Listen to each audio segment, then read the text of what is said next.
There are two problems of awareness which we face. One is the client's intent to educate the occupants of the building. Now, with the new sustainability goals, they have been compelled to improve.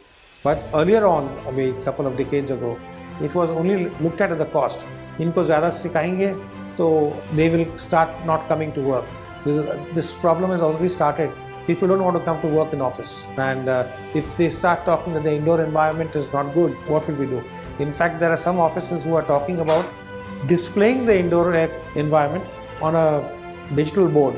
So people are there, they can take cognizance of what air they are breathing. But such companies would love to educate their people and impact.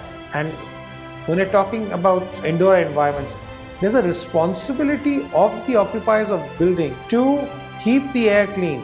Now tell me, in a large building, if your activities, the way you perform, are causing the contamination, aggravating the contamination, the only thing that can change is education.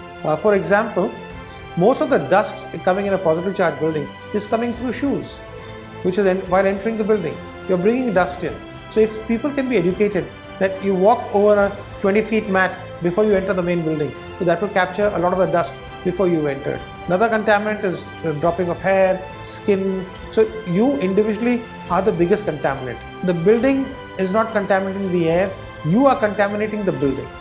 If that understanding comes into play, there are a lot of small things which we could do individually to protect, and that can only come from education. That is individual responsibility and there is corporate responsibility. So education will help make them aware what they could do to impact the environment and what their company should do. And for this, maybe an awareness training program or some circulation can be done, some workshops can be done where they can be allowed to experience the process.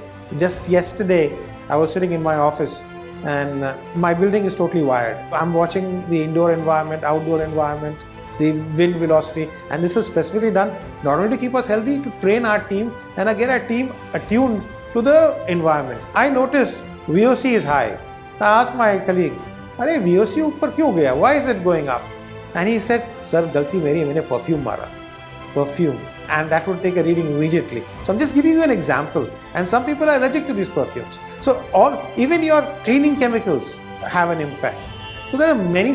CO2 could be because suddenly the occupancy of the building is suddenly gone up. People are huddled together in one small room. In most locations, the conference rooms, people start falling asleep because the CO2 levels are high and people are lazy. They don't want to listen to the conference because we have packed in 15 people in a room which was not designed for that, and they're all emitting CO2. So understanding and that awareness will improve productivity of these people. So knowledge is the only thing that can make you understand this, and we should impart, maybe have small workshops, maybe small demos for them and show them the readings on how it impacts your indoor environment. And I strongly suggest that there should be a program for this. Every organization should have, and we are more than happy to come and do these little exercises for them, to educate these people, the teams. And that's the only way to go.